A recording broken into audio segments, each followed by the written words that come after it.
under God, indivisible, with liberty and justice for all. Village Clerk, please call roll. Burgess. Here. Myers. Here. Tate. Washington. Here. Williams. Here. At this time, I need a motion for Mayor Pro Tem. So moved. I make a motion that trustee Rosie Williams be pro tem for our board meeting tonight. Thank you. Can I have a second? Second. Village Clerk, please call the roll. Burgess. Yes. Jones. Yes. Myers. Yes. Tate. Yes. Washington. Yes. Williams. Yes. Item number 2 is a motion to recess into executive session. The mayor's not here, so the attorney says he doesn't have anything for executive session, so I would ask the board to table this item, or if we do need to go to executive session, I would ask for a motion to suspend the agenda to move executive session down further, because we do have a presentation tonight with the kids and their families are here, and I wouldn't want to go back in the back and make the kids wait. So first, I'd like to ask, do we need executive session? Because again, the attorney says we don't, and the mayor's not here. Yes, we do. Okay. Then can I have a motion to, I motion that we move to executive session, that we move executive session down in the agenda. Probably make it item 7, make 7, 8. do I have a second? Second. Village Clerk, please call roll. Burgess. Yes. Jones. Yes. Myers. Yes. Tate. Yes. Washington. Yes. Williams. Yes. Item number 4, public comment. All questions must be directed to the chair. Each speaker will be given 3 minutes to comment. Each speaker will be allowed an opportunity to speak.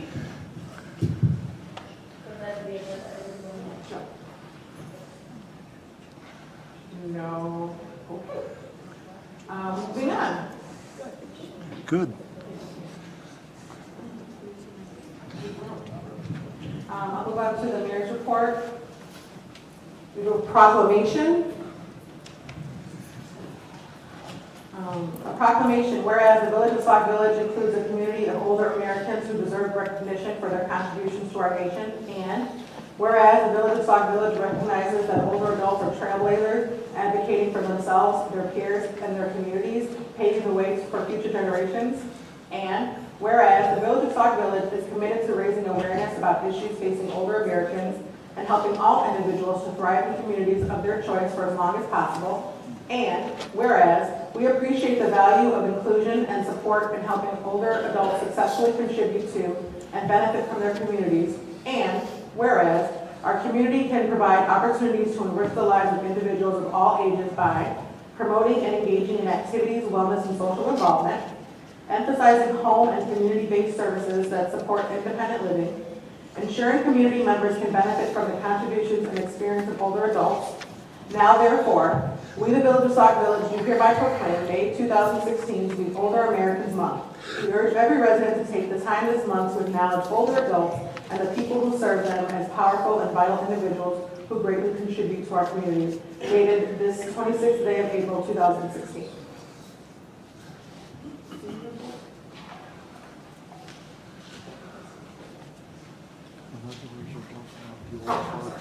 And we have the senior report.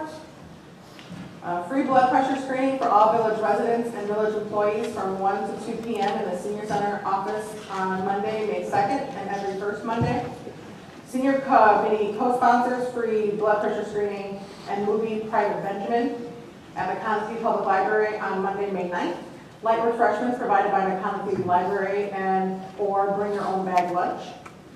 Senior committee open senior activity looking for more participants every Friday, 12:30 to 3:30 p.m. with coordinators Steve Shimkus and Frank Williams. Seniors 50 years young are all welcome. No meeting, no membership, and no dues. Just come and join the fun with your peers. Light refreshments and bottled water served. Bloom Township Senior Department still has openings for trips scheduled. May 26th, Majestic Star Casino, and September 25th through October 1st, Myrtle Beach Show Trip in Charleston, South Carolina. Mark your calendar for the annual picnic, Thursday, August 4th. See the flyer for details. For additional information, call the Senior Department at 708-754-9400. Village Senior, watch for a flyer regarding a special free meal Saturday, May 21st in the afternoon. The Senior Committee's next meeting is on Thursday, May 12th at 7 p.m.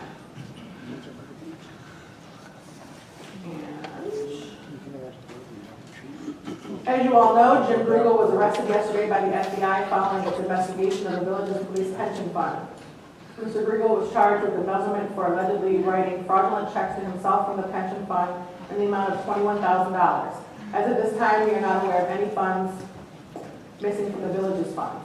Upon being informed of Mr. Grigel's arrest by the FBI, I issued letters to Mr. Grigel informing him that he was being replaced by the village treasurer. I did not take this action earlier based on the recommendation of our attorneys, given the fact that there was an open federal investigation on Mr. Grigel. Unfortunately, I was called out on business and cannot be at tonight's meeting. I will discuss Mr. Grigel's replacement at our next committee meeting. And lastly, you will see under the reports of the mayor that there is an appointment for Homeland Security Director. I ask that that item be tabled.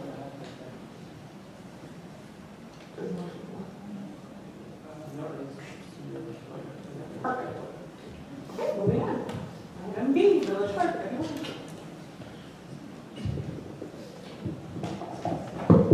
Thank you, Mayor Pro Tem. The free rain barrel program has started back this spring. Please see the old and new rain barrel on display tonight in the back of the room. The rain barrels will also be on display at Thursday's Resource Job Fair. We're working to resolve old issues and take new orders. Brochures are available on the back table, or actually it's on the rain barrel. Order forms will be available at the front desk starting Thursday. If you'll notice, there's two distinctly different type of rain barrels. The black rain barrel was the original rain barrel. The cream-colored rain barrel is the new rain barrel. Part of the issues that we were having back in the fall was people were not happy with the new colors or the new styles. So I have got the new style present. I have brochures with the new styles and the new colors, so that from here on in, what you see in those brochures, unless the Metropolitan Water Reclamation District decides to change it again, that's what's currently available. And those are free, up to 4 to a household, and there's 4 different colors to choose from. I'm glad to announce that the vendors continue to register for the Resource/Job Fair that's scheduled for Thursday, April 28th, from 3 p.m. to 7 p.m. in the Paisley Community Center. Vendors include job placement, student financial assistance, and assistance with your energy bills through Bloom Township.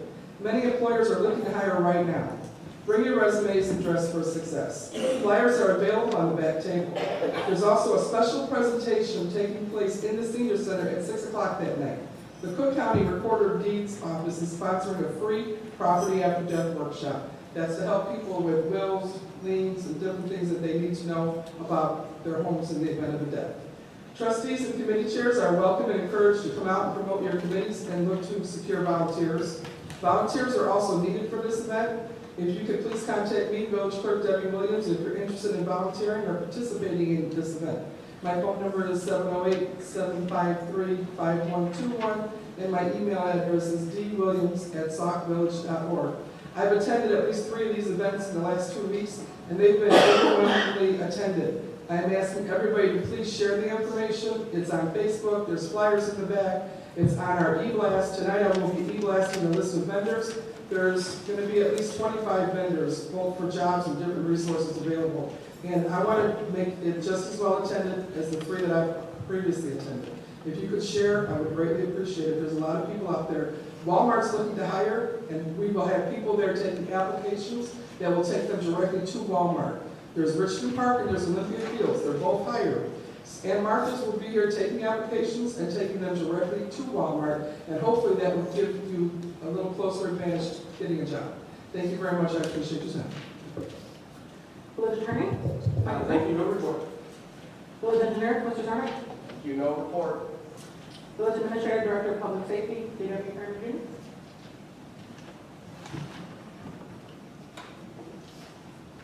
Madam Mayor and the Board of Trustees, our report is as follows. Mayor Pro Tem, sorry.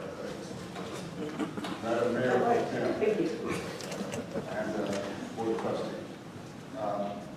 Couple of issues. First, the UCR report is made down by Chief Kowalski. I have no report from me on this. The vacant housing list, just a quick update. The master list as of 26 today will show 436 vacant houses.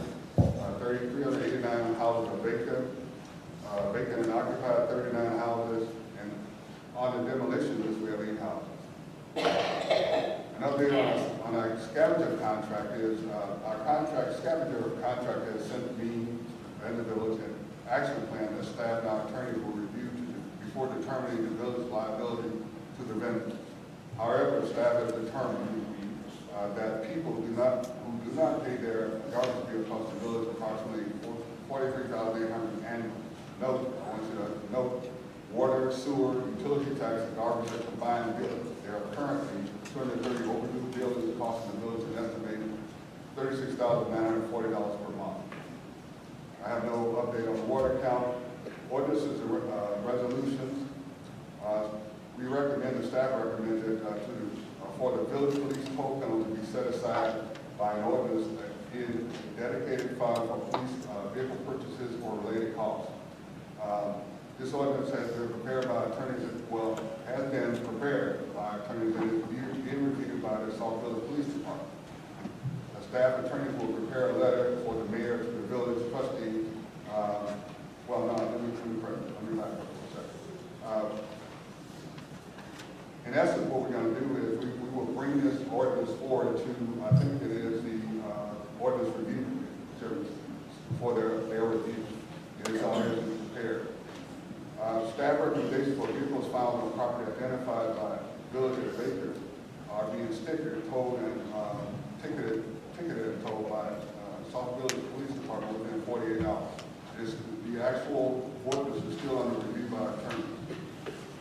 Staff recommendation for hour turnoff fees be increased to $250 before our turnoff on fees be increased to $200. This proposal has been prepared by attorneys and sent to the Public Works Committee on April 11th for recommendation. The Public Works Committee has recommended that the fees be increased to $120 and $100 respectively. Our attorneys will prepare the recommended amendment for the first board meeting in May. We still continue to recommend the request for not to exceed $15,000 to update the civic duty system on all financial components of the village. This has been completed by our attorneys and is being sent to the Finance Committee. 50% of collected debt derived from water, sewer disposal, and utility taxes shall be set aside in reserve funds for the purchase of public work vehicles or related capital costs is still under review by the attorneys.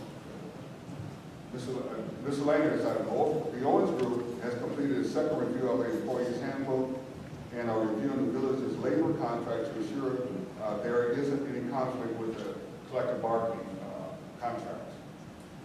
We continue to review employee insurance coverage and interviewing insurance groups to ensure that the Sauk Village is receiving the best coverage at a competitive cost. We will make a recommendation to the board when the review is complete. As everybody knows, the budget process is in the process of the 10-day public review, and that concludes my report. Madam Pro Tem. Trustee Burns. Yes, Mr. Fairman. Last week, as you know, we talked about the ordinance for property owners to have the water in their name, and it was back and forth. Do you have any update as far as that is concerned? You said you would get back with us. No, I don't have any update because we just prepared that and put it into the owner's name. I know we had a discussion about that. We're reviewing that. No, I mean, I wanted all property owners, not just some of the ones that are new accounts, because there was nothing in that ordinance that said anything about new accounts. It said established accounts, so we've been back and forth. So I was just wondering, can we get an update ASAP so we can know, so front office first of all can know. And, if we're going to be getting help, I'm pretty sure we're going to be getting help, because that's what the mayor stated, that we're going to be getting some part-time personnel. So maybe that, I know right now the personnel that we have, it may be a little strenuous, but now that we're going to be getting help, I would like to see, first of all, I would like to see at least, have it start doing it and find out if it's not, then I'd like an explanation why it's only moving as far as the new accounts, because that was not stated, and I don't know if anyone told the lawyers, but it should have, because that's what was talked about last week. That's a really good suggestion, Trustee. we will get back to you in terms of how long the clock can take and what the attorneys say. We just have to find out who all the owners are. And I think it's a good idea. Yeah, we know who the owners are. Well, I mean, we can research that back. I mean, Well, that's what we have to do. Okay. Give it a time. Right, because I just want to make sure that that is done before it gets lost in translation or whatever. Oh, I perfectly agree. Thank you. Question. Mr. Fairman, I sent you an email. I was just wondering, did you receive that email about the asbestos? Yeah, I was thinking, Is there any update? I asked for some type of update that we possibly, that the residents should know about the dangers and protocol to repairing the asbestos in the community center. well, I don't have any update as far as that because Kevin Wells has been here for a couple of days. I will talk to him and I'll get back to you. Okay, well, as you know, I have a summer program that would love to kick off, and I would think it would be fair to the residents to have this information, matter of safety, before, please just don't hold up this program for any other reason. I mean, it's simple information that I feel that, and concerned residents have talked to me and spoken with me about the asbestos in there and closing the door or whatever. What is the proper protocol to solving that solution? I would love to have as much information as possible so that we could inform the residents of any dangers concerning that. We'll get that.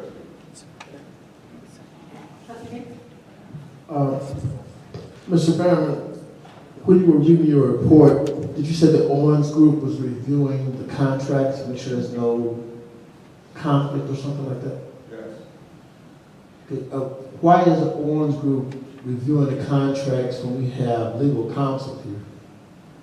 They're reviewing the contract to make sure that the personnel manual that we are actually preparing for the board's review does not violate any areas of that contract. The attorneys are not, what it's called prohibited that attorneys would do it, but that's what they do in terms of updating the personnel manual.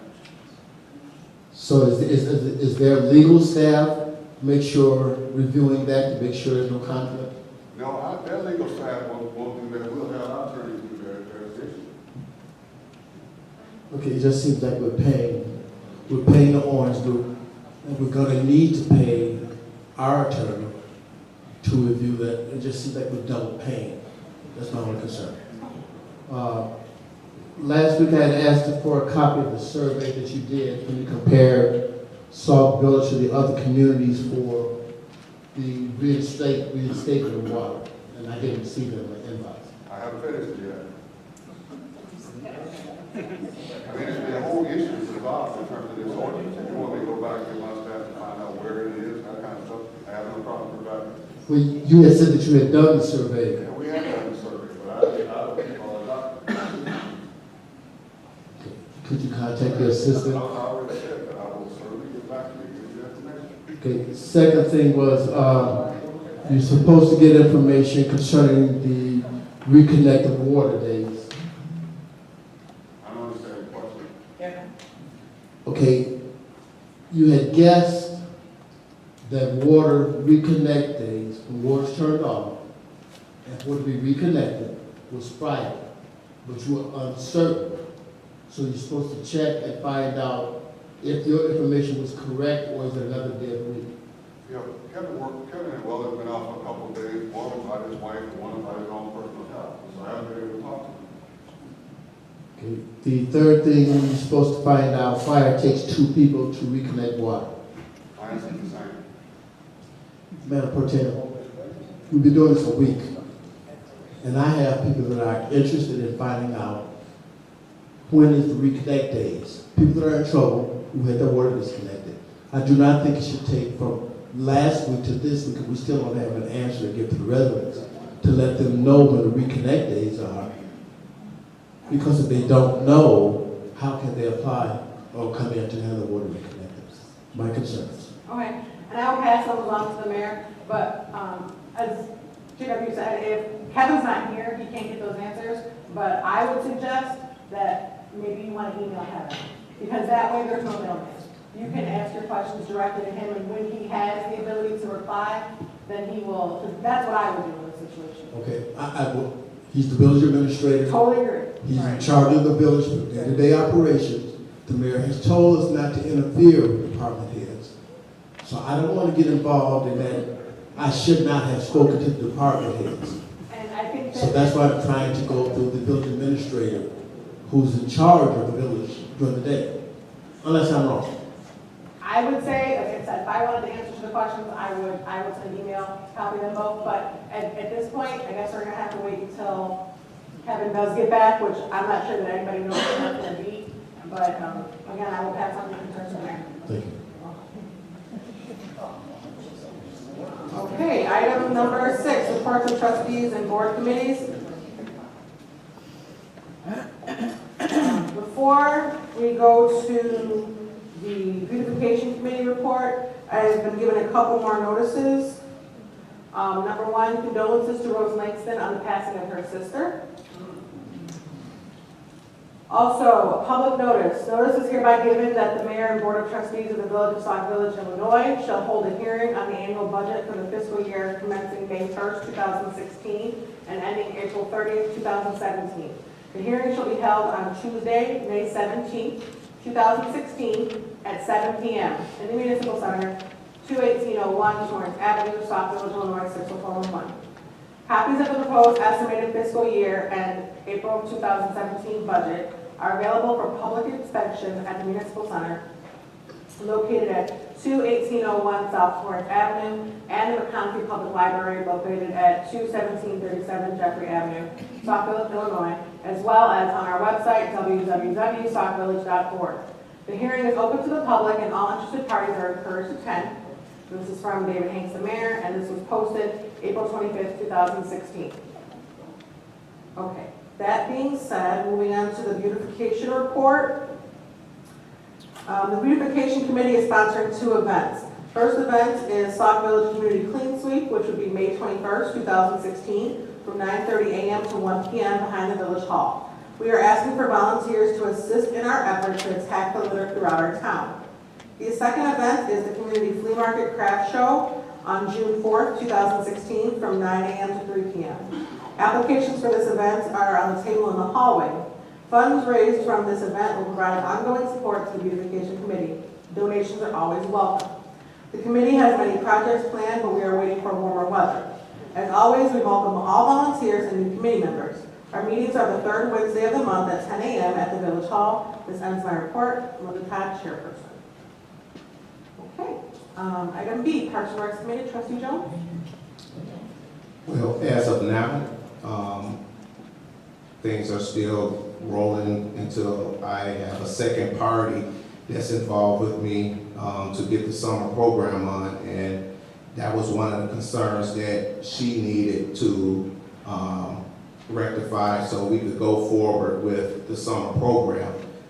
This information is very important. She is licensed and she needs to have clarification on the status of the asbestos in the gym and when will it be fixed before the summer program start? Do we continue with the registration? This is something that really needs to be rectified within the next day or so we can continue with this Saturday with the registrations for summer program.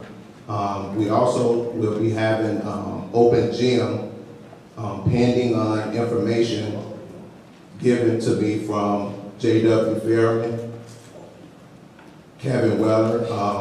He must not be answering his emails because I did email him too. So I really do need this information. This is a very good program and the kids and the residents will enjoy this. And I'm asking you, please get this information to me. The schedules for the open gym is from 11 to 3 Saturday.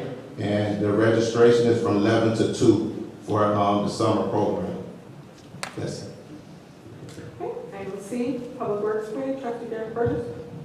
Thank you, Madam Pro Tem. We had our meeting and we presented the Ordinance Review Committee with our recommendation. Right now, we're waiting for them to complete that. Then I would like to ask the clerk now to put that on the committee meeting for next week so we can discuss that, and then the following week we can vote on that. And also, we have a couple other recommendations that we're going to bring to this board for cost-saving initiatives for, I'll just put it this way, for the village where we can, don't have to always go into the residents' pockets to do things where we can kind of save some money this way. So that'll be at the next Public Works Committee meeting, which we meet the second Wednesday of every month. So that'll be the second Wednesday in May, here at 7 o'clock. That's all I have. Okay. Housing and Intergovernmental Committee, trustee Cates. Thank you. The Housing Committee, we've had a temporary delay. We were not aware that the Spark X GLX Corporation was coming into Sauk Village to give that presentation on, I think they call them modular homes, that range from 130,000, I think they topped out at 190,000. And we had a discussion about that. But that caused our committee some concern because we were planning our second workshop. And now the people we were planning with are a little uneasy because this corporation was brought in by the mayor and the administrator. And so they don't know where they stand. So we're trying to get that back on track because we definitely want to have a second workshop here for the Housing Committee. That being said, the Housing Committee will meet on this coming Thursday, the 28th of April at 6:30 p.m. In this room. Also, at 7 p.m., the Community Service Advisory Council, which is part of the second part I'm going to talk about, they will also be meeting that same evening. Let's talk about IGRC, the Intergovernmental Relations Committee. We attended a meeting on the 13th of April over at School District 168, and we met with Marva Campbell-Pruitt, who's in charge of the IGRC for the school district. And also in attendance was Nan Wargo from a library. So we had all three taxing bodies in one room. There were no physical confrontations. But we decided collectively of ways that we could bring all three governing bodies in Sauk Village together for the common goal of bettering the community and starting with our children, which is why the school district was involved. And I thank Marva Campbell-Pruitt for putting this together. She spearheaded this whole thing. We discussed a lot of things in that meeting, and some of it are kind of parks and recs type activities, like they wanted to have a bike rodeo. They also wanted to register bicycles in the village with the police department. And that was done many years ago, so it's just resurrecting it to try to get that done. But what we're going to need, or what we would like to have from this end of the municipality, is representation from the police department and ESDA and Homeland Security to be present at our next meeting that we have. Because these components, there are things that we discussed that these components can lend to make the IGRC, I'm not sure what it's going to be called, but the IGRC for all three boards, committees, workable. So if you can ask the mayor if he will permit someone from police, ESDA, and Homeland Security to be present, that will certainly help us move it along a little bit. One thing that they discussed that I'm going to discuss with Trustee Jones a little later is that they want to do the corn and dog roast that we have this year, which is sponsored by Parks and Rec, we would like IGRC, when I say we, I would like to kind of piggyback on that a little bit and help out. And the thought was to have a movie in the park, or maybe in your community center if it's open, if it's inclement weather. But they would like to have that kind of activity so the kids, well, adults too, can go to the corn dog roast, but they also can see a movie. And so there'll be a whole day of activity, primarily geared toward the young people who like corn and dogs more than most people. And Trustee Burgess shaking his head. So, I mean, it's a full day of activities for the village. And I think the best thing about this is that you have the school district, the municipality, and the library board all coming together under one roof to do something positive for Sauk Village. And I think, you know, accolades go out to the people that worked on that. So that meeting will be held on the second Wednesday of next month at 3 p.m. And the time and place may change. Time and date may change, but as of right now, it's the time and date. And we're going to get together so if everyone can be present. If the mayor will permit the police department and ESDA and Homeland to be there. Trustee Myers was there. And just to get this out of the way. Trustee Burgess and I attended because we are both part of IGRC. Trustee Myers came because he was representing the fire department. So Trustee Burgess had to leave so we didn't violate the Open Meetings Act by having 3 trustees there. Trustee Myers wears 2 hats, so he causes complications. But Trustee Burgess did leave. He did not stay once Trustee Myers arrived, so there were only 2 trustees there. So contrary to all the stuff that's out there, there were never 3 trustees in a complete meeting for that committee. So no one should be held accountable for violating the Open Meetings Act. And so that's all I have. Okay. And just to clarify, you said the second Wednesday of May at 3 p.m. That's correct. Trustee Mayor Burgess. Pro Tem, yes, trustee takes ESTA and Homeland Security as the same entity. Okay, then I just need one person. No. What I'm saying is you were saying ESTA and Homeland Security. Is ESTA Fire Department or Homeland Security Fire Department, but ESTA and Homeland Security, they're the same. Okay, thank you very much. That's all, I just wanted to make sure so when they hear the tape or whatever, no one is sitting up there trying to critique and say, you know. Thank you very much. You are. Yes, please. Public Safety and Ordinance Review Committee, Trustee Myers. Thank you. Couple of things tonight. We're requesting a special meeting of a subcommittee of the ordinance review Thursday, September 28th to 7 p.m. here at the Village Hall. The will be posted. That's in review the ordinance. You might not Turn it know. on. There you go. Right. Couple things. One, I'm calling a special meeting for the ordinance subcommittee for review Thursday, September 28th at 7 p.m. And that's to review the ordinance that came from the Public Works Committee. And after we review that one, then it will be on the list for the committee meeting. Second thing, I'm also requesting the notice to be sent out for the debt recovery meeting May the 5th, 10 a.m. here at the Village Hall. About time to find out how things going on that part. We're still sending out applications for the parade. I received 2 more today in my box. And Madam Chairperson, I will give the fire report at the appropriate time. And that's all I have. Thank you. Just the meeting you're referring to is Thursday, April 28th. It says September, but I know you mean this Thursday, right? Yes. Thank you.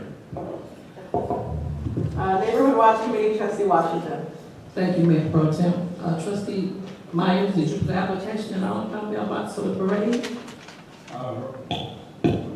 I'll be glad. I have lots of applications here tonight. I can give you some.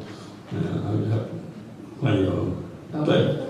All right, Neighborhood Watch will definitely be in the parade. Thank you, Madam Pro Tem. I just want to say that Neighborhood Watch will be having our meeting on the second Monday, as we always do at the fire station at 7 o'clock on May the 9th. We do have flyers that's in the back, as well as in the front on the table. I want to recognize Dr. Lee, the superintendent of District 168, along with, I think, the school board member Tammy Jones that's back there. We did go to your board meeting and present you with a letter of gratitude for being so gracious with Neighborhood Watch and so accommodating when we had our play there. We received a lot of reviews, and we thank you for your hospitality. I did talk to the principal of Rickover. He gave me a call. I don't think he got a copy of the letter that we gave you, so if you guys don't mind, if you could give him a copy for him and for the custodian, George, I would really appreciate that.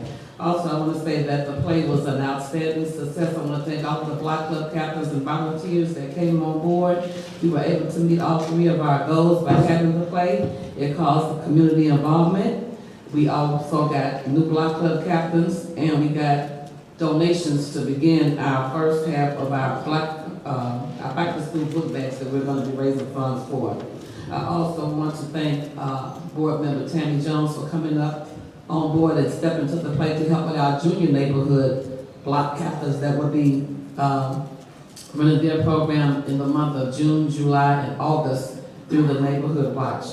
And I want to let everyone know that we want to just give supplies or donations that you can bring them to the village hall during regular business hours at the front desk. They'll accept any supplies or donations, and they'll put it up so that we'll be able to retrieve it. Finally, I want to say that we are going to send out flyers in regard to greeting Sauk Village. It is our goal to have a block club captain on every block in the village. So if you know someone on your block that may not be a part of Neighborhood Watch, but they do watch their block, and you'd like to give us their names, please make sure that you submit their names to me as soon as possible so that Trustee Myers and I can work with the block club captains and finish the grid that we have for the entire village. That's our goal, to do that by the summer. Thank you. That concludes my report. Budget and Finance Committee Relations Committee, that would be me. Just for last week, I did state that we were having a committee outreach partnership committee meeting today at 6 p.m. and there was no agenda posted, so that meeting has been moved until next Tuesday at 6 p.m. pending a special meeting, which at this time I don't think we have.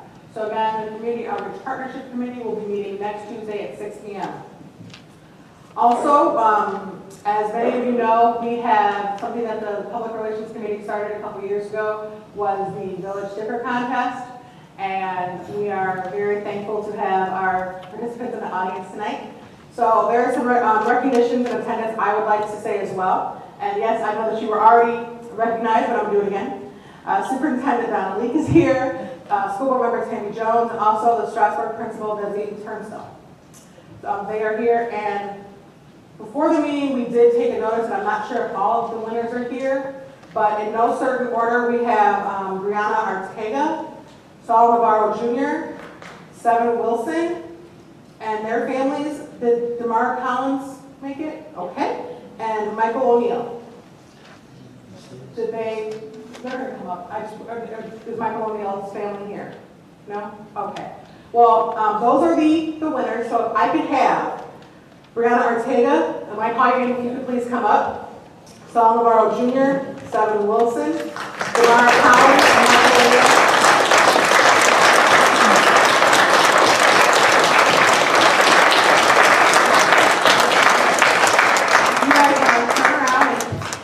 The audience.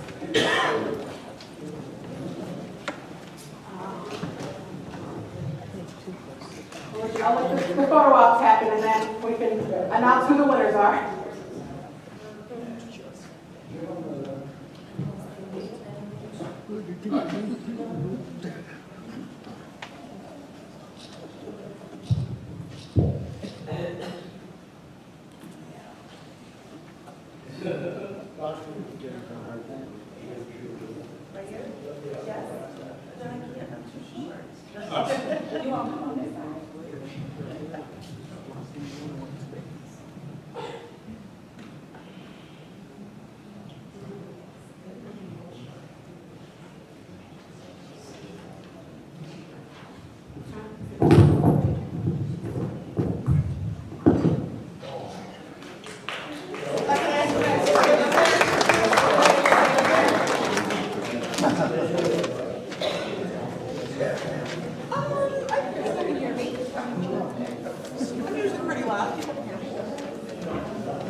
All of our winners.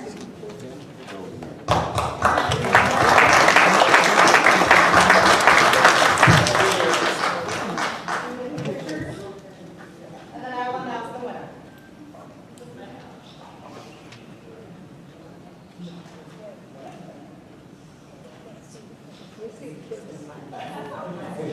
We're gonna get the photo ops happening then, we'll let the residents see.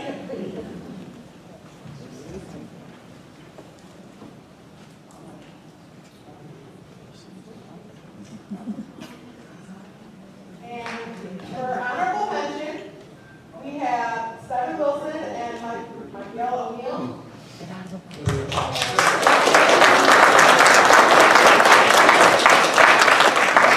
For third place, we have Brianna Arcega.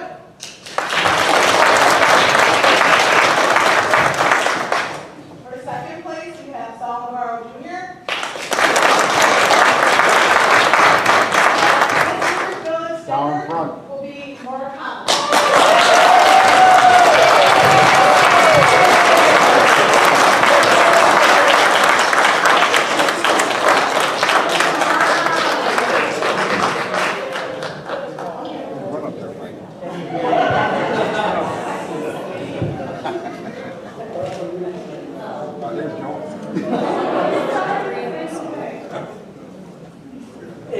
As I stated last week, the village stickers are in, and they go on sale May 1st.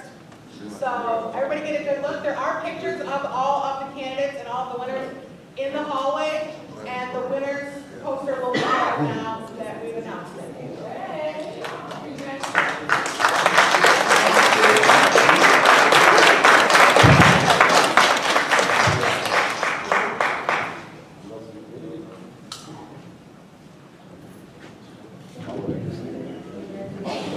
In addition to the board meeting, on Friday, you guys will have a special delivery drop off.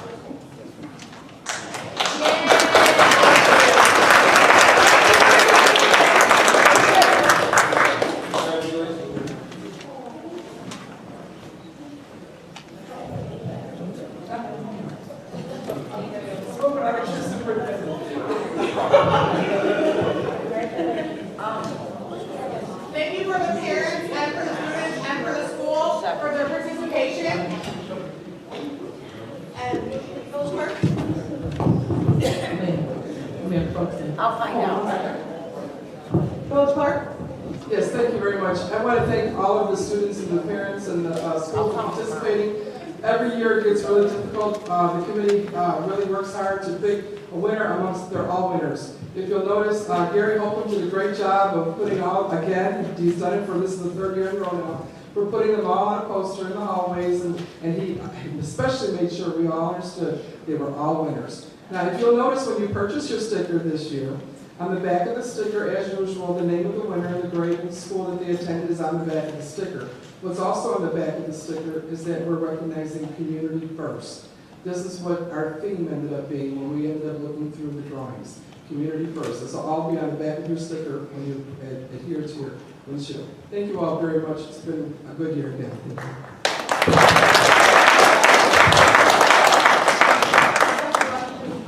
I just real quick, thank you, Madam Pro Tem. I just did not want, it would be remiss of me not to recognize the principal of Strasburg, Ms. Doncell, your girls that danced for the live play, the dance troupe. They were awesome, and our special guest celebrity, he loves them. Sauk Village loves Willie the entertainer, and he loves them. So thank you for letting them participate too.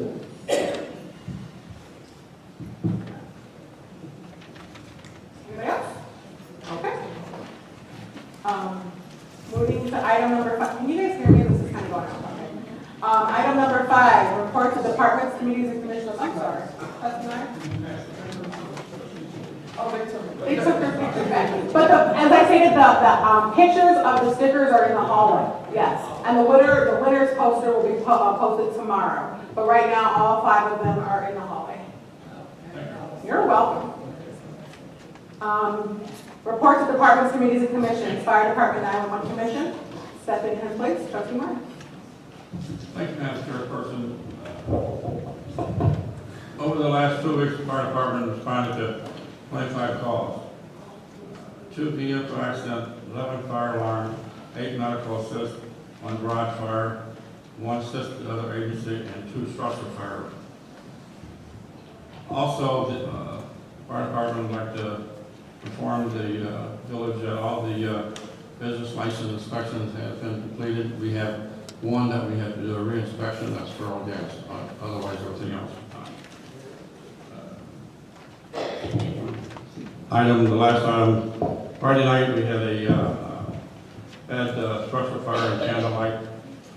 Approximately 9:42, we received a alarm that gas line has been ruptured. Approximately 30 seconds after that, we received another alarm that the building was fully involved. Upon arrival, the unit was fully involved and has reached the other unit that was sitting next to it. We called 5 other departments in to assist us on it. And at the time, the gas, fire, and police is investigating the incident. Apology. I must apologize, and the chief wants to make sure I said this tonight. To all the residents in Candlelight, we're sorry that we kept you out of your homes for approximately 3.5 hours because we had the entire main entry blocked. We tagged the hydrant, the closest hydrant we tagged, that was the one on Torrance Avenue, so I shut the traffic down. And once again, I apologize for your inconvenience. And I want to personally thank the Sauk Police Department for sending job desk and the Sauk Homeland Security. It'd have been rough out there without you guys. Thank you. That's all. Police Department, Mr. Kowalski. Madam Mayor Pro Tem, trustees, for the last 2 weeks, the police department had 20 arrests. 10 were felonies and 10 were misdemeanors. We had 571 calls for service. And with our young folks in the audience, our cases of note are a wide variety of arrests that the police have made. We don't have to get into any detail. Training on April 21st and 22nd, I attended the Illinois Association of Chief of Police Conference in Schaumburg. Conference was well attended by other chiefs, and I came away with some great information that we'll be able to use for the police department. We also had 2 officers attend the truck enforcement school through the Northeast Multi-Regional Training Group, NEMR. They found it to be a very good class, and we'll be sending more officers to future classes. Our officers will be qualifying at the Will County Sheriff's in accordance to the Illinois Law Enforcement Training and Standards Board tomorrow. On staffing, the officer who was hired to fill the COPS grant will be graduating from the Chicago Police Academy on May 6th. He'll be on the street shortly thereafter. The Police and Fire Board did a great job with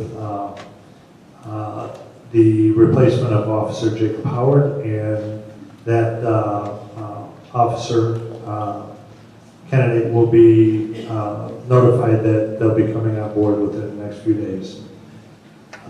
Something I want to clarify on the Calcom outage. So on April 19th, it was reported that Calcom Dispatch Center experienced an outage. After learning of the incident, I checked and found that Calcom had been testing their texting program, which might have caused the non-emergency lines to experience sporadic outage. Furthermore, we found that during this time, the emergency phone system and the radio system were never out. They were all functioning properly. In furtherance of that, the executive director, Mark Davis, sent a letter explaining the situation to J.W. Fairman. And I'll bypass reading that letter. Lastly, I'd like to report on our mobile computer units. 6 squads have been equipped with our mobile computers. 1 squad has an old computer mount and needs to be swapped out. We're working diligently with our IT specialist, Gerald, and there are still some software issues that need to be worked on before they're all 100% complete and functioning. But I'd like to note that although these computers are not 100% functioning, that does not have any effect on the officers doing their job. They can still do their job. This is just an added tool that officers have in the cars. I remember back in the day when I was a police officer, we didn't have cell phones. We had a quarter in your pocket if you had to make a telephone call. And we received our calls and dispatches over the radio. So that's just an added tool. We are working diligently to get those computers up and running. And I appreciate Judy Cass pointing that out at the last committee meeting. That's the end of my report. Thank you. Thank you, Chief, and thank you for sparing the specificities of the cases, but I will ask the trustees that since we are used to getting the specifics of the different calls, if you do have any questions, I ask that you contact the chief at a later date to get those specifics since we did not provide them at this meeting. And I'd be more than happy to email them to you. Thank you. Question? Trustee Gates. Were you waving your hand? Yeah. Oh, okay. Chief, you have 6 computers that have been installed already. Correct. How many more are there to be installed? That's it. That's it? That's it. Okay. This is an easy question. There's been a lot of talk, at least I've made a lot of talk about protective vests for the officers. We just took thank you for bringing that up. I forgot to put that in my report. There's a Bureau of Justice grant that we're working on. We just took a survey of all the vests of all the officers, and we'll be putting in for that grant to replace. I believe there's 8 officers that need to have their vests replaced. Do you know offhand the life of those vests? They're 5 years. Okay. Now, the more difficult, I'm glad Mr. Mohan is sitting to my right. The more difficult question. I had information, I'm simply trying to verify it, that we had received $9,000 a couple of years ago to replace vests. Are you aware, have you heard that and aware of that? Mr. Mohan, was there money made available to the village to purchase protective vests for the officers?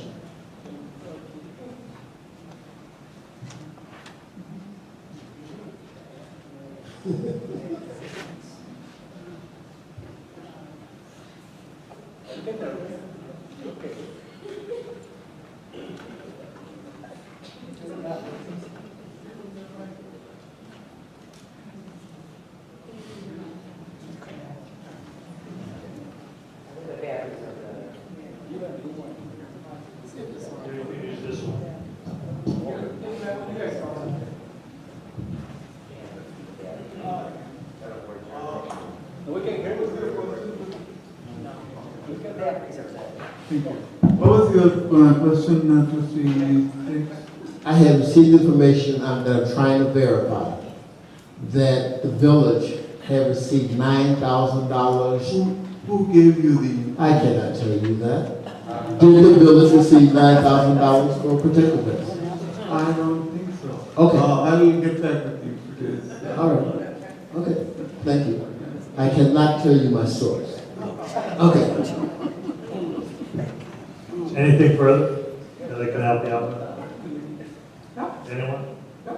Okay. Okay. Then Thank my you. report. Thank you, Chief.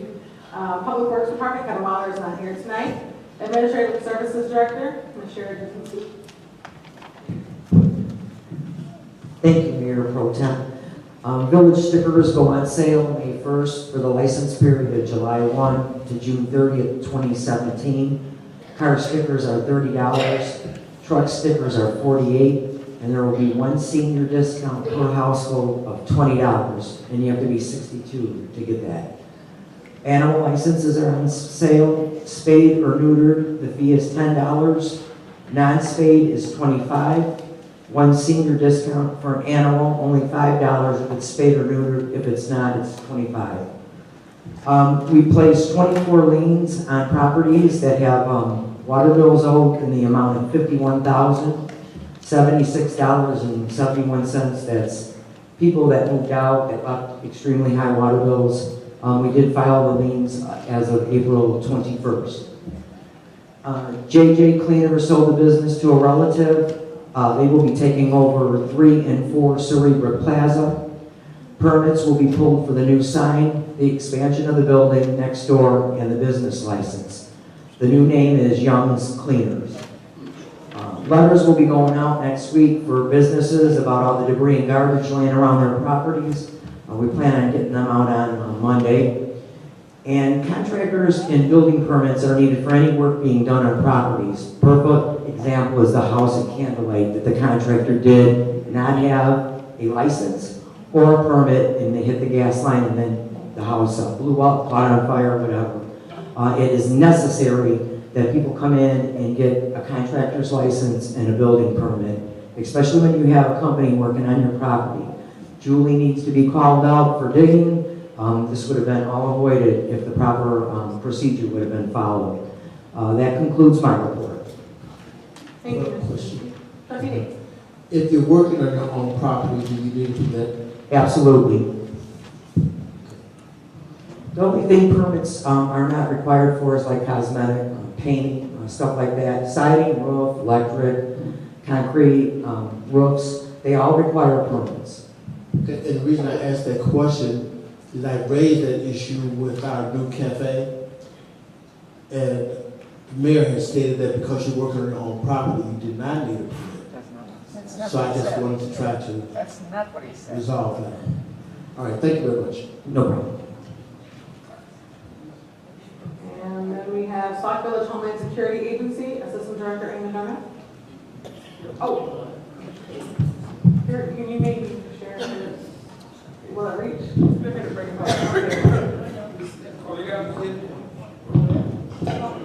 Okay.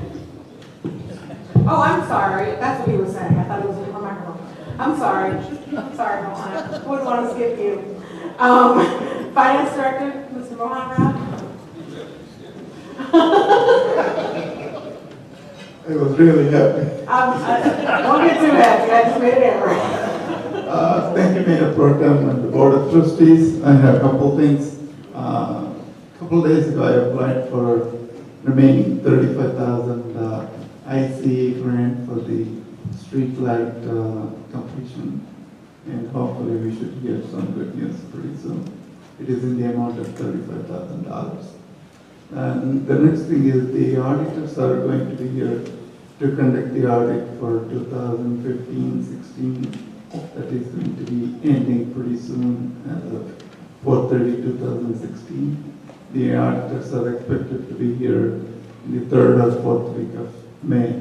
Hopefully, it should be completed within 6 months and the report submitted to the Elena controllers without any further delay. I'm hoping so. And the last one is, I think that's it. Thank you. Madam President. Trustee Burgess. Mohan, on your available cash balance sheet that you gave us, are these figures as of today, or are these figures? As of 25th, yesterday. 25th. So the amount that we see there for the water and sewer fund, that's the correct amount? Pretty much correct. Because today we probably might have deposited another $10,000 into How our much? fund. 300? $10,000 Oh. for water from me. Okay, did we have to pull anything, or was it null and void that we had to take money out of anything? As of now, we don't have to, but in case if we need to. Take care of the compensation payments and everything without? The payroll, probably we may need some money. Well, I will let you know, hopefully by tomorrow afternoon. Because I'm just saying, you have the board here. And we can, I'm asking the lawyers, can we, instead of getting a phone call tomorrow, and you may not get everybody, can we do this expeditiously with the board present rather? I don't have the figures as of now. I'll get back to you tomorrow Didn't we receive an email? No, you got the email was for something else. He's talking about payroll, which is due tomorrow evening. I don't have my phone, so I'm sorry, I can't look it up, but I thought the email stated that it was for payroll. No, that's for something else. He wanted it for, right now for the, health and welfare benefits, for the insurance and things like that. It was not payroll. It was just for the benefits and, the employee insurance had to be paid by a certain time. So I do know that the payroll is due to be in the bank by tomorrow evening for those that. Tomorrow, 11 o'clock a.m. Oh, 11, okay then. So that's what I'm asking. Do we have to do this, or should we do this now rather than you may not be able to get contact with everybody by, we're here. This is what I was talking about. We can avoid those consensus votes. Or So- there would be a consensus, we would have to get a consensus vote right now. That's, well, we would have to vote right now. This Or you is, said avoid a consensus vote. So, what you're asking is to either do a consensus vote now instead of a consensus via email or telephone. absolutely. Okay. Because it didn't make sense now if that's what you're gonna need, but it's just something that you, Well, is it appropriate that I'm gonna address this to the attorneys? Would it be, an appropriate ask for a consent, or for a consensus to approve any transfers? Mr. Mohan said that he does not have the exact number. So either we can do a consensus now where he doesn't have the number and it could be a blanketed consensus and say, yes, we give the consensus to make the transfer and he will let us know the number. Or we'll have to wait until tomorrow when he actually has the physical numbers and then he'd email us That's- if it's needed. So I don't know which one is. I think we do it now with the consensus and just whatever line items or whatever items need to be paid in the next few days. And give a ballpark amount, or if you don't, just say, for consensus to make all payments within the next 7 days. And if I'm short, I'm allowed to transfer from the shortage from the water fund, or whatever fund you're transferring from water. Do the trustees have problems with the blanketed consensus? I got a question. Trustee Jones? Have you gotten any response pertaining to this already? I have got one response from trustee Rodriguez and one response from trustee Myers. From the email that was sent out. wait a minute. Are you, okay, I know you sent one out for, like I said, for the health and welfare benefits, the insurance benefits. There was another one sent out for payroll? Another one for payroll. That was sent out today? I didn't get that. The very same email contains. Right. That's what I thought, the email contained the payroll as well. And that, again, I don't have my phone, so I can't pull up my email, but I thought, I remember seeing payroll was on there, and I replied back that I was okay with it. But again, I can't pull my email up right now because my phone's in the back. But I guess my question is, I go back to that question of, if there is a need for transfer of funds, we have two options here. We can do the blanketed consensus, as you say to Trustee Burgess, to allow the consensus, and then, Well, we can make a range. In other words, we can go between a range, because I don't want to give anybody a blanket consensus to do that's without a number. why. Right, I don't want that to happen. But we can make if he kind of has a ballpark figure, we can kind of work with that. If you think it's going to be 200,000, then say, okay, and then we'll go with that. Financially, we trust that if it's less than that, that the money is not going to come out. You won't take that out. You just need whatever you have, whatever you have to pay for. But to make the call tomorrow, because it's so time sensitive, tomorrow, you just got to say it, you have to have it in there by 11:30 tomorrow morning. That we're sitting right here now, some people may be at work, some people may not have it, but I'm still trying to pull it up. Haven't seen anything that said payroll. I saw it but for the benefits. Okay. He just handed me, Mr. Rogers handed me a copy of the email and my response. And it does say, hi, Mayor and Board of Trustees, I just wanted to let you all know, we are cutting benefit checks as the insurance are due before the end of April 27th, Wednesday, so that employees have insurance coverage. Also, I wanted to let you know that we need to transfer funds from our water sewer bank account to cover our payroll. As of today, I don't have the dollar amount required. Please send me your okay via email and let me know if you have any questions. And just to clarify, this was sent on the 25th at 9:14 a.m. No, I'm sorry, that's what I replied. 8:54 a.m. is when he sent it. And just to clarify, you said that you've received 2 responses at this point, right? Okay, myself and trustee Myers. So, this was the email that was sent out on the 25th. I don't know, I know we had some issues with emails and things like that. So I would encourage that this is what he asked for, and he stated payroll was a part of it. So if you haven't replied to the email, and trustee Burgess asked for the public consensus Yeah, now. I found it now. Take that, but before we do that consensus, I know that trustee Tate did have a comment or question, so trustee Tate. Okay, I was gonna ask if you could go back and print that and provide it to everyone that had it. But are the dollar amounts? No, the email does state that he does not have the amount required, and he does, when he asked the question, he said he doesn't have the amount that he needs right now. So, again, that's why I stated that we have 2 options here. Trustee Burgess suggested having a consensus now, while we're all here, so we don't have to do the whole email thing. So we can do that, but he doesn't have the dollar amount needed. Or, tomorrow, he can send an email with the dollar amount. But again, trustee Burgess, you made a point that it needs to be in the bank by 11 o'clock. I'm going to leave this up to the board, because he did send the email out yesterday, and only 2 trustees have responded. Trustee Washington. Thank you, Madam Pro Tem. Rohan, you didn't get a response from me. I wanted to know what the amount would be. You did get that response? Yeah, I did reply to you, but I wanted to know what the amount would be first, because you said you didn't know the amount. So I said, well, I can't reply until I know the amount, but I did respond. Do you have a range, Mohan? Do you have a kind of a range is it gonna be, so we can't, believe me, I mean, I'm pretty sure you must be waiting on money to come in, but if it doesn't, I'm sure now that you have some type of idea how much it may be. Because the reason why I'm saying is tomorrow right now it's noted. The clerk is taking the notes and she's putting it down in the minutes. This way, tomorrow you may have a amount, but you may not get the response as quickly as you would like that. This way you will have a response now to cover X amount. I mean, I don't know how much it is, and you take it in from the water, you just ballpark it, that's all.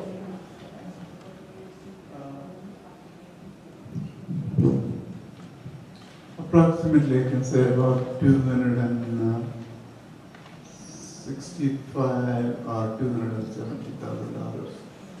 Okay. So can we make a consensus to approve? We can actually vote, can we, Mr. It's not even, you can't even vote, but we can take a consensus. And I would say, since we don't have an exact number, I would say, can we have a consensus of this board to approve the transfer of funds from the water sewer account not to exceed $300,000 to cover payroll, and that's it? No. Excuse me. That was the consensus.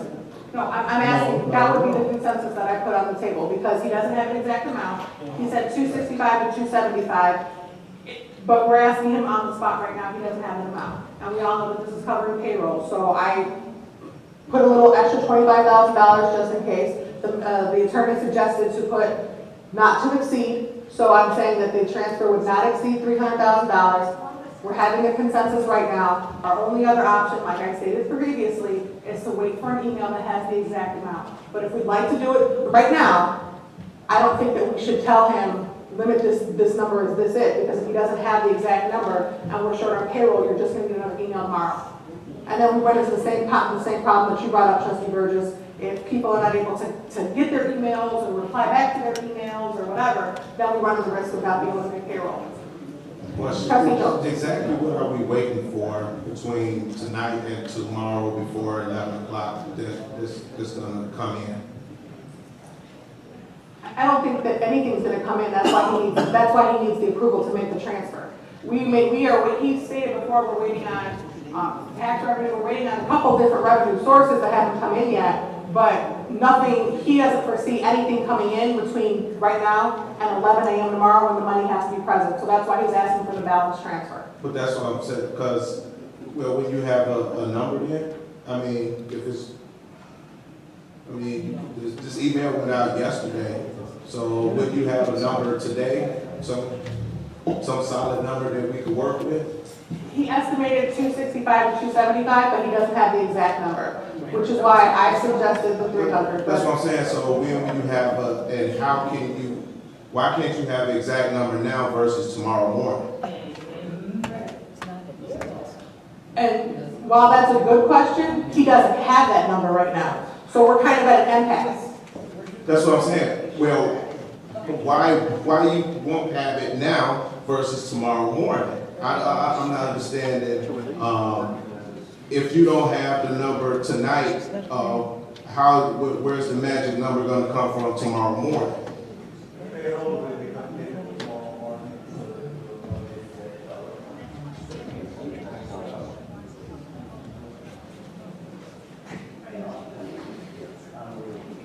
Madam President. And I has replied no Right. to, that wasn't what the clerk thought it was. This kind of an issue comes up more often than not. We met last Tuesday. I don't see any reason why we didn't know ahead of time that we have all these bills that are due tomorrow. We should have known Tuesday, Wednesday, Thursday, Friday. We had a week to get this kind of notice instead of it at the last minute. I am totally uncomfortable with voting yes on paying out the sky's the limit or whatever the bracket is. A dollar amount, and we don't know what the dollar actually is. So I just want to clarify that, for you that I'm totally uncomfortable, and I will vote no on paying out this blind amount of money. Thank you. And I think it's important to realize too that money comes in on a daily basis. Through water bills, through tax payment. We don't know when the state of Illinois is paying us, we don't know when the county's paying us. So to expect the finance director or the accounts payable, accounts receivable to know a week ahead of time that they may need money may not be realistic. Because if we don't, we are working on a bare bones budget in just.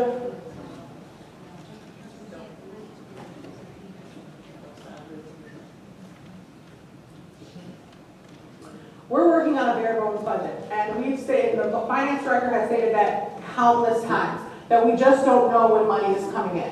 So again, this is definitely a board decision. The finance director asked for a consensus. He emailed us a day ago. 2 trustees have responded that he received. I know Trustee Washington said that she responded, but 2 trustees have responded. So as of right now, there's not enough money to make payroll. So without 2 other trustees, at least 2 other trustees agreeing to this, then payroll's not gonna happen. He stated he thought maybe 265, he thought maybe 275, but to expect him to have a number right now, again, it's not, he doesn't have the number. And without the person who does payroll here, I don't know that he's gonna have that number tonight. So Trustee Burgess suggested the consensus here.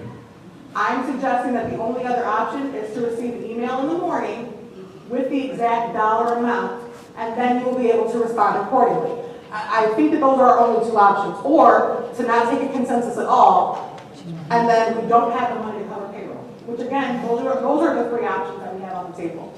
Trustee Washington. Question. So you're saying that if we don't vote for a consensus tonight, that he will not be able to make payroll tomorrow, and he doesn't have a total tonight, and he'll have the total tomorrow? I'm not understanding that at this point.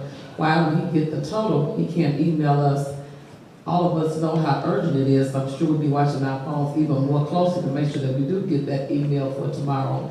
But I personally do not feel comfortable with voting on just a blank line of money to be distributed from the water fund or wherever he's gonna get it from to make payroll and not knowing exactly how much the amount is. I do reply to all of my emails that I get from Mohan in a timely manner.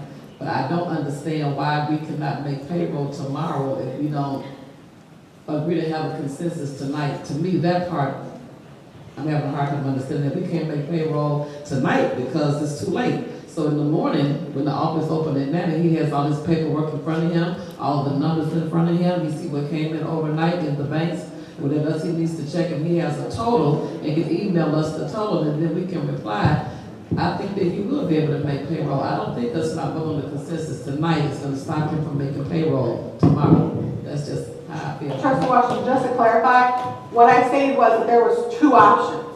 That he already emailed us once, and he has the ability to email us tomorrow with the exact figure. Trustee Burgess asked, instead of the email back and forth, because some people may be at work, they may not be able to contact their phones, they may have trouble with their emails, he suggested a consensus tonight.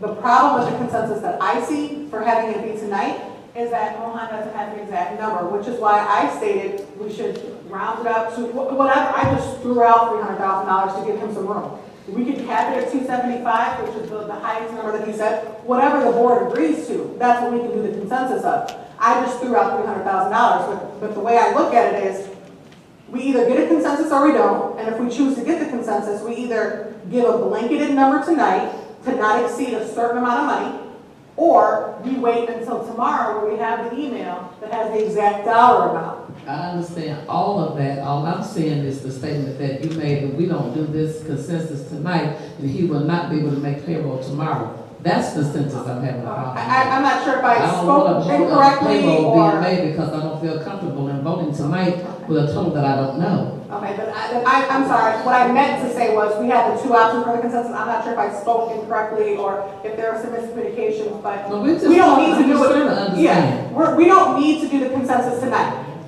But if we don't take a consensus, either via email tomorrow or tonight, and we don't agree to the transfer of money, then we will not have the money to make payroll. That's what he's saying. We can do that again tonight. We can do it tomorrow morning. Trustee Jones. What I don't understand, do the employees get paid day for day? Do they get paid for the day they work, or is it a staggered week in between that?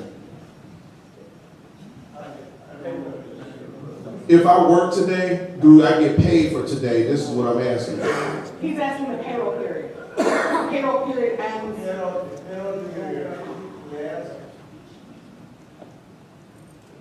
Sunday. It started this Sunday. It starts Sunday, ends Sunday. Okay. So you're not paying anyone for this week, correct? So it was a whole week went by, and we still don't have the total of what type of payments that we need. Was Saturday our last day? Is that what you're saying, or was the Saturday? Last Sunday, the 24th. So the Sunday that just passed was the last day of the payroll? Okay, so, Normally, we start the payroll process on Monday or Tuesday. So generally, it will not be completed until after Wednesday morning. Sometimes it will be completed if we get all the timesheets on time, we fully completed Tuesday afternoon. But if we don't get the timesheets on time, the payroll cannot be processed. So what can be done to help speed the process of getting timesheets in to you? All the departments has to turn their timesheets on time rather than for Monday afternoon or Monday evening, that's a week later. Because the last Sunday is the last of the day. We try to start Monday and Tuesday. The end probably Tuesday evening, 9, Wednesday morning, probably around 8:30. so, just to clarify then, this past Sunday was the end of our payroll. So today is Tuesday, our meeting started at 7 o'clock. So sometime between Monday at 8 o'clock when the village hall opened up and Tuesday at the end of business at 5 o'clock, we would have required our department heads to turn in the timesheets for their employees, which would include any overtime, anything like that. So then you need to, then at that point, the numbers need to be calculated and figured and everything. If you haven't received all the payroll sheets, you don't have that number. So I think that that's where the holdup is. Just as one trustee speaking, that doesn't allow you a lot of time to calculate those numbers. But I don't know how that process could be changed as far as moving the payroll period without, you can't move the payroll period. So it would just be the department heads urging the department heads to try to be more responsible with turning in the payroll sheets. But if that's something that maybe we can talk about in the future. That's something that maybe the Budget and Finance Committee can discuss at our next meeting on how we can do that. And I think that this was a good discussion that came out of it, because now I think the board knows how the payroll works. However, that doesn't help tomorrow at 11 o'clock for payroll. So what I'm asking this board is for direction from Mohan, because we can look to see how to fix this for the future, but we're still presented with the problem of this payroll period right now. Trust- The payroll clerk concentrates both front desk as well as accounts payable. He has to shuffle around, go to front desk, get things done, come back, and do the accounts payable. He needs a lot of time. He doesn't, he can't get it done because Yeah, most days, he's up there at the front window from 8 to 10, 10:30, while City closes all the drawers. So by the time he starts, us department heads calculate our department's time sheets, we turn them into Mike, and then he has to check everything to make sure it's all taken care of. So some departments don't turn them in right away, like we should, and that puts a hold on it. But Mike is working the front window and accounts payable. So he's drifting back and forth, so he doesn't have a full 8 hours to work out on those sheets. Okay. Question. That's just one of the problems, you know. Trustee Burgess, I saw your hand raised a while ago. Just for clarification, and just point of interest, we've been in syndication, as you want to call it, as a village since 1957. I'm sure between now and, well, then and now, we've had payroll every 2 weeks. Maybe back then it might have been once a month, I don't know. But I do know, since I've been a trustee, we have payroll every 2 weeks. If there's a problem with people turning their timesheets in, then there should be a penalty. If that particular department head cannot get that sheet in time, then that department gets penalized. Because you should know what your payroll is when it's turned in that next morning. All you have to do is just calculate who gets what check and how much they get per check. But it's fine now, if they had overtime or they got paid for whatever, you got 2 days to do it. This should not, at this particular point in time, this shouldn't be an issue. We have the money out of different funds to do this. If we're going to be short X amount, if payroll comes out of the, what is it called, the general fund from Midwest, then we know we're short, and by that time, you should know who's getting overtime. So if we're going to be short X amount of money because we don't have enough in there, that should be the only issue, not turning in timesheets. The timesheet should be, every department head knows that those timesheets should be done. That's what they get. They get paid to make sure that those timesheets in, because if they're not in, that means their employees are going to be coming after them because they didn't put the overtime on. But that's their job, is to turn timesheets in a timely manner. If that's not happening, it shouldn't be Mohans, it shouldn't be Mike Barnicki. If your timesheet is not in by 8 o'clock Monday morning, we're going to go with what we got 2 weeks ago, and then we'll make it up later.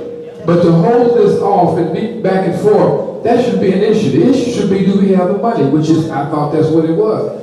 Not the fact that we don't have somebody to take care of it. Because we've had timesheets, like I said, since the beginning of this village.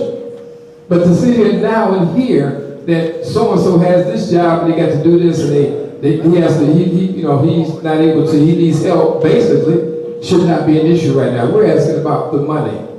And somebody should know between Mohan, Mr. Barnicki, and the village administrator should know that this is a problem. And if it is a problem, it should be clarified and taken care of before it gets to this point. We shouldn't be waiting here now to find out how much is going to happen. We should be looking at how much we have in the bank to cover this and how much we need. Not someone forgot to turn their timesheet in, because they turn them in every 2 weeks, and if they don't, then you go, as an employee, you go back to your department and find out why you're not getting paid. But it shouldn't hold it up. That should not hold up the payroll because the timesheets weren't turned in properly. And that's all, we're not trying to blame you, Mohan, or anything. They should be. Trustee Burgess, can we move on with, as it is now? I will get you the information tomorrow, first thing in the morning. But this should be, you should not have to dig up and find out, you should know that when we have our board meeting or whatever, hey, we don't have money to pay payroll. Not that we don't have timesheets. We don't have money to pay payroll, we're still going to a timesheet. That's not acceptable to do that, because I don't know what's gonna happen between 8:30 now and 8:30 tomorrow that's gonna make a difference. If you have,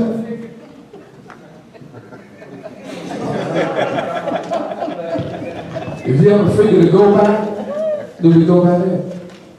And I'm sorry, it went off, but things do have people make mistakes. That's why they got erasers on pencils. So to laugh because this went off, that's okay, that kind of shows me a lot. But the only thing I'm saying, Mohan, is you should not be put under the gun to do this. You should not have to be worried about when the timesheets come in. That's why you have, like I said before, administrators and department heads. If they're not doing their job, then we need to know that. Not just now, because you should not have to come here and say, I didn't get the timesheets in time. Then they get that makeup on the next check. But in the meantime, we need to kind of know, so we don't have to keep going back, how much you do need. You got an estimate of what you need, because it's not going to change. It's not, nobody's going to, they turn them in supposedly Monday.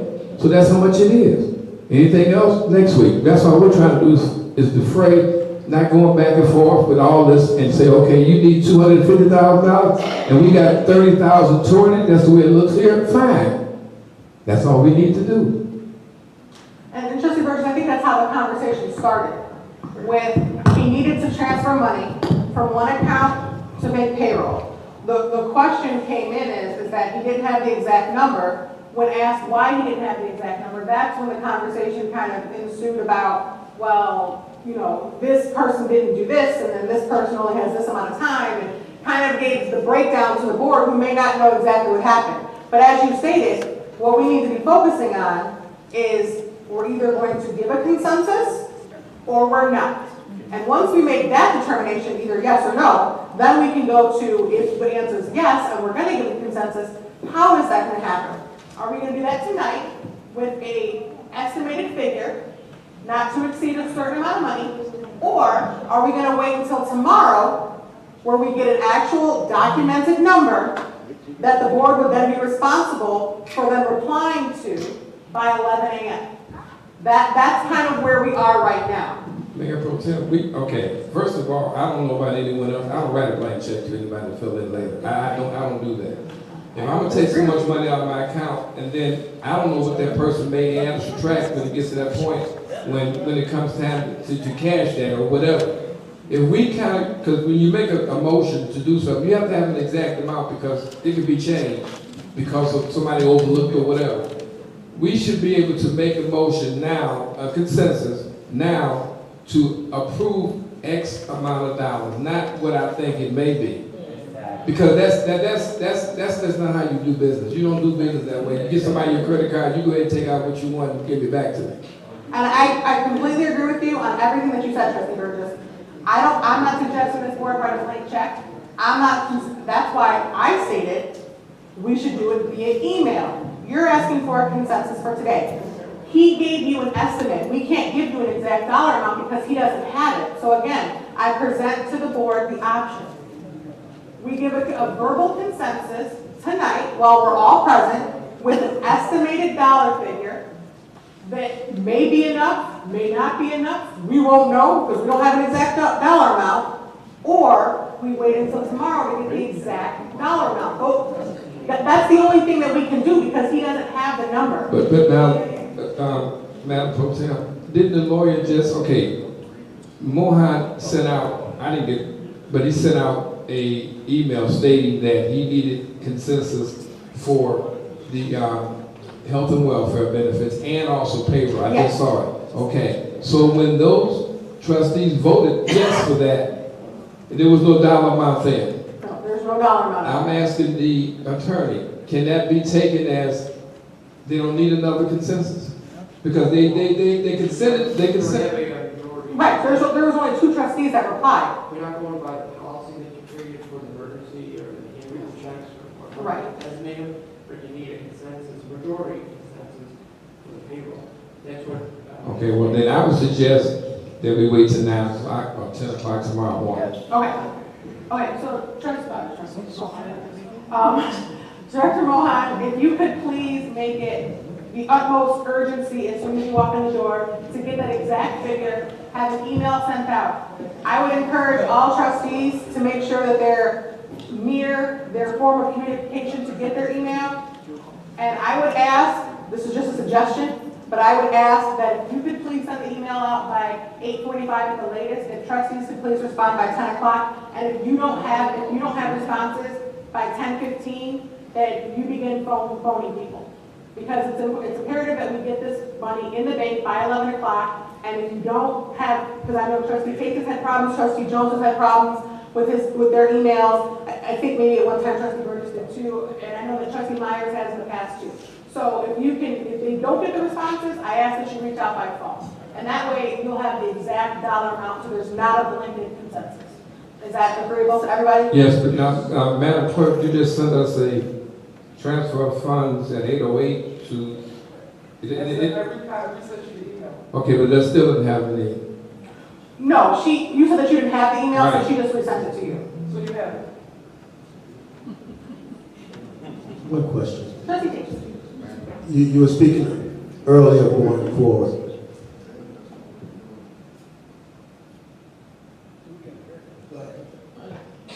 We can please hold all conversation. Thank you. I don't understand how, and I'm not blaming anyone in particular, how we don't know what the payroll is going to be every 2 weeks, approximately. We know every week it's going to be $300,000. Now, if it's above that, it's because of overtime. But we know at least it's going to be $300,000. We do it every 2 weeks. So I don't know why there's no system in place where we know approximately what the payroll is going to be on the low end. That's how we pay bills. We know the mortgage is X amount of dollars, and it's not going to change. But when it does change, we can add or subtract if necessary. If the issue is time cards or time sheets, then that's the village administrator's responsibility. It's not anyone else's responsibility to make sure department heads are doing their jobs. So there's two things. We need to have some kind of calendar that says every 2 weeks, the light bill comes in, and it's normally this amount, so that we aren't bombarded with emails saying, I need to transfer money. Because that's what he spends a lot of his time doing, is sending emails saying that he needs to transfer funds from A to B. Now, I don't get them, but I get a chance to get copies of them. So there needs to be something done. The whole system is broken because people are not being held accountable for doing a reasonable amount of their job. And that's just a comment. It will not appear in the minutes, but just so you know, it'll be on the tape. Thank you. And as I stated before, I think that this conversation was constructive. We identified a problem. It gives us something to work towards in the future. But I think that it's important to understand that, to my knowledge, no one on this board, and myself included, has or ever has been the director of finance for the municipality. So as the budget and finance committee chair, I just want to say to Mike and to Mohan, we've identified the problem. I will speak with my co-chair after the meeting. I plan on addressing it at a future meeting. We've got some stuff to talk about at the next meeting, but maybe in a future meeting to see how we can address this. But my goal is to assist in finding a solution without micromanaging the department, because that's not something that I personally, as the chair, will be able to do because I'm not a director of finance. So I think it's something that has been identified. We've discussed it, and I agree that we need to find a way to maybe be better. But that's not something that's going to be accomplished tonight. But again, I think that this was a healthy discussion, and just to kind of clarify, because we've gone back and forth a couple different times, if you could just make sure that should email the board with the exact dollar amount, and then we will have the consensus via email or via phone call if certain trustees haven't gotten their email. And I would recommend, if you don't get the email by 9 o'clock, I would recommend you calling them on yourself. If it's an important thing, call, make sure that, you know, that you respond, because this is important. We want to make sure that our employees are paid. Okay. Madam Co-Chair, one last thing. I think the Budget Finance Committee, along with all the trustees, should send a memo out to each and every department head and reminded them that if they want their employees to get paid on time, they need to get their timesheets in order to get them in on time. That's one way that we can probably eliminate some of the stuff and get them in. It's Saturday, Sunday's the last day. Sometimes they work on Saturday very few times. They can have them all in on Friday, no later than Saturday night. But we need to send a memo out to all the employees to remind them of this. And that could be one item that we can check into immediately. Thank you. Trustee Washington? Thank you, Madam Pro Tem. Mohan, how many department heads are you waiting on every week to send you their time sheets?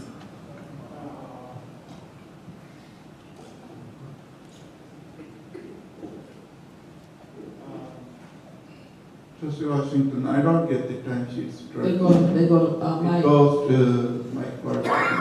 Do you know, Mr. Fairman, how many department heads? You know, I'm going to say this answer, not going to be very popular, because I'm just going to lay it out. You have an antiquated system, you got one person up there doing timekeeping, and it's not as big a problem. There are a few people that sign them, I get them and I sign them and take them down to Mike every day. You can verify that if you want to.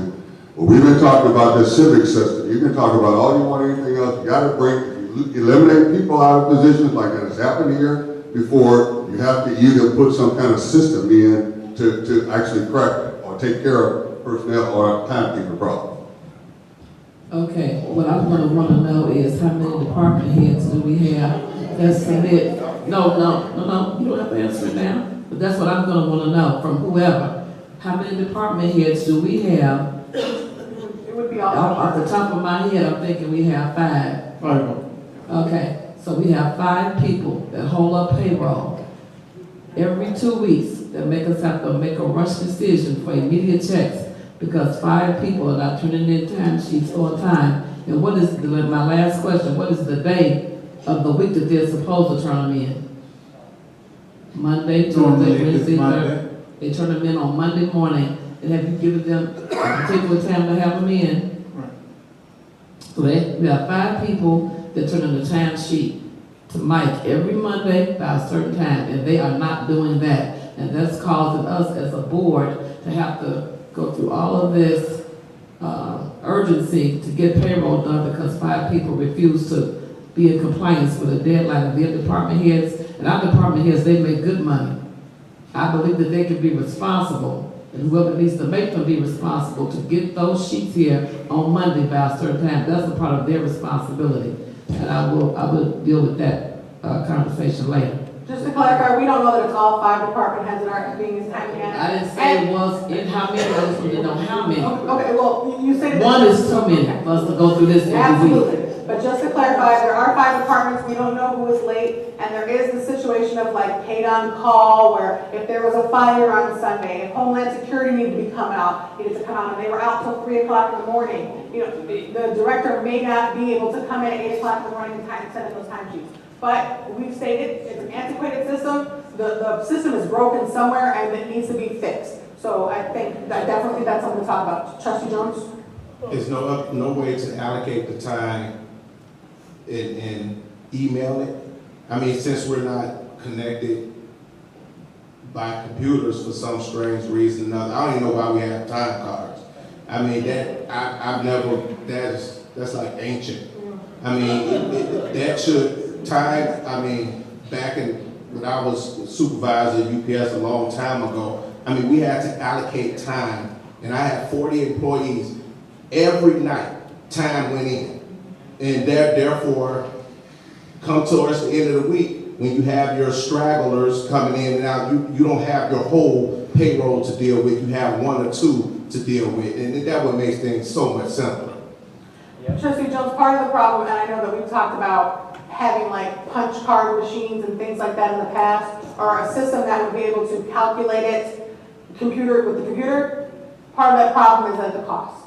Is that we've done this system so, and this was just a couple years ago, and I don't know if there's any estimates or anything recently, but a couple years ago we brought it up with the police department because there you've got all paper timesheets, people fill them out, then they had to go through the assistant chief, then they had to go through the chief, then they had to go through payroll, and then the fire, all these different steps. Or if you had like a punch card system, like at my old job, it was with your hand. You scanned your hand and automatically went in the computer system. It didn't matter. When you punched in, you started getting paid. When you punched out, you stopped. It was already in the computer. It was a system that made sense. The problem was the startup cost, getting those things, having to make sure that, setting up the computer system. That's why, at least a couple years ago when I suggested it, that's why it wasn't done. But it's something to look into, something for another day, because again, this is a problem that we seem to be consistently having that's just been brought to our attention. So, again, it's something, thank you guys for the discussion. We've had, I think, a good discussion, and we've identified some problems. So I think that's something that we can kind of move forward with. And I'll definitely let the mayor know of our discussion. Now, Sauk Village Homeland Security Agency, Assistant Director Darnell. Thank you, Madam Pro Tem and the Board of Trustees. Over the past 2 weeks, HESDA responded to 16 calls. HESDA department responded to 8 fire alarms, 2 vehicle accidents, 2 structure fires, 1 garage fire, and 7 school patrols. That's the end of my report. Thank you. Thank you. Human Relations Commission, Commissioner Frank Williams. Thank you, Madam Pro Tem. Housing Commission, Commissioner Gary Holcomb. Senior Committee, I already read the Senior Committee report. So we move on to item number 6, new business. A motion to approve all accounts payables and disbursements April 13, 2016 through April 26, 2016 according to Sauk Village policy. Madam Chair, first, I have a question. Oh, before we have the question and comments, we have a motion and a second, and then I can open up the questions and comments. So do I have a motion? So moved. Second? Second. Okay, comments and questions, Trustee Myers. Oh, I received 2 accounts payable. This was her I got tonight. I said it correctly. And this was her I got earlier. Could you explain, please? Can you use your microphone, please? No, not you. Oh, thank you. The 431,401 is the corrected accounts payable report. There was an error, so that was corrected later, and I have presented to everybody. Thank you. Trustee Burgess? Yes, Madam Pro Tem. I have a few questions. On page 1, under elected officials,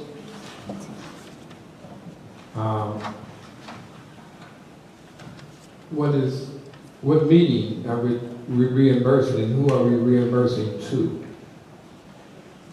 Page 1, just the cover page, page 1, the first one you open up. Just page 1. And what is, it says meeting expenses. What meeting and are we just talking about? Which one you're talking about? Under 768. Okay. 41516 invoice. No, pardon me. I will repeat. One expenditure that is first for me, for the meeting, ILCA meeting at Oak Brook, is related to work. And $71.75 is the travel cost involved for the same seminar. The second one is for me, for enterprise zone meeting, travel to go to SSMA and come back. It is $3.33. Wait a minute, you might be on a different page. I'm on page 1 at the bottom where it says vendor number 2187, and then there's also invoice number 41516 towards the bottom, the second to the last entry under elected officials. Oh, elected officials, okay. Okay, first of all, water for the board at $6.61. Yes, I purchased the water.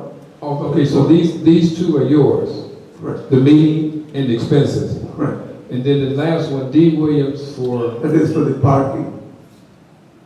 for you? For the parking reimbursement to trustee Williams. Oh, okay, so it's reimbursement. That's correct, yes. Okay. All right, the page 2, law enforcement policy, invoice number 16416 for $6,700. What is policy? Is that a manual or that, it doesn't go all the way just as law enforcement? Chief policy? will answer the question. That's for Lexipol. We got a grant from the Illinois Public Risk Fund, and so that should be reimbursed for that. That'll be the police policies and procedures that we're going to update from 2005, and I mentioned that a couple of meetings ago. Okay, so that's for that, okay. And then the last one after that, I got some more, but the Village of Calumet Park, is that for the 911 service? That is for the 911. Is that a once a year or once a No, month? once a month. For 911? Correct. So, okay, and page number 4, you have a write-in. Is that something we've owed for Gallagher asphalt from last Correct. year? We technically we owed them about $393,000.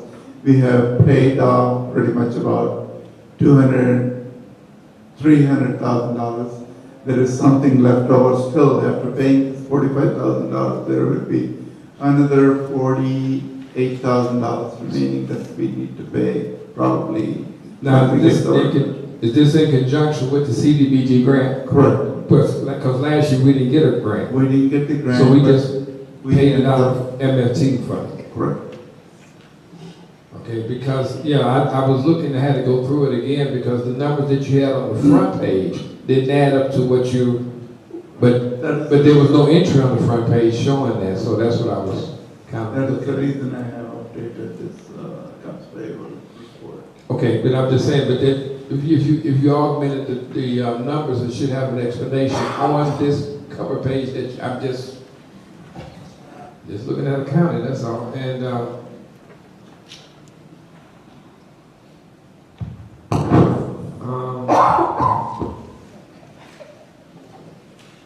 I do have a question, and I just wanted to know, I see an entry here at the very front, the first page again, and it was taken out of petty cash. And if it was taken out of petty cash, we have to reimburse petty cash for this, and this was done, this is entry number, I guess all of them are 4516. But this is for mileage and meeting. I can understand mileage, but why, was the meeting overnight or was the meeting? No, it is only mileage. No, you got a meeting too. It is only mileage we have reimbursed. You have on here meeting also for $275. Oh, that was the meeting fee that was reimbursed to J.W. Fairman. Okay, yes, it was. All right, thank you. Any other comments or questions? I don't have any, I did not receive the corrected copy. Mr. Myers, trustee Myers just gave me the copy that he had. So I did not have the corrected copy, the one that has corrected written on it. So just to let you know, I'll be voting no because I have not had a chance to review this stuff. All right, trustee Myers, you said trustee Myers had an extra copy? No, I never said, Oh, okay. Any other comments or questions? Hearing none, Village Clerk, please call the roll. Burgess, Yes. Jones, No. Myers, Yes. Tate, No. Washington, Yes. Williams. Yes. Motion carries. Item B, motion to approve committee meetings, April 5th, I'm sorry, committee meeting minutes, April 5th, 2016. Can I have a motion to approve? So moved. Second. Any comments or questions? Village clerk, please call the roll. Burgess, Yes. Jones, Yes. Myers, Yes. Tate, No. Washington, Yes. Williams. Yes. Motion carries. Item C, motion to approve special meeting minutes, April 12th, 2016. Can I have a motion to approve? So moved. Second.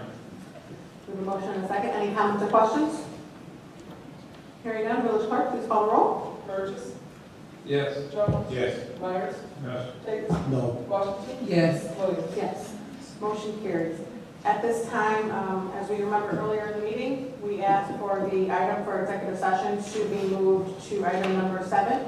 So at this time, I will ask for a motion to recess into the executive session for discussion of personnel matters and update of pending litigation, collective bargaining matters, real estate employment, and compensation if needed. Madam Chairperson, I move that we go into executive session for personnel matter. Okay. Can I have a second? Second. Village clerk, please call the roll. Burgess, Yes. Jones, Yes. Myers, Yes. Tate, Yes. Washington, Yes. Williams. Yes.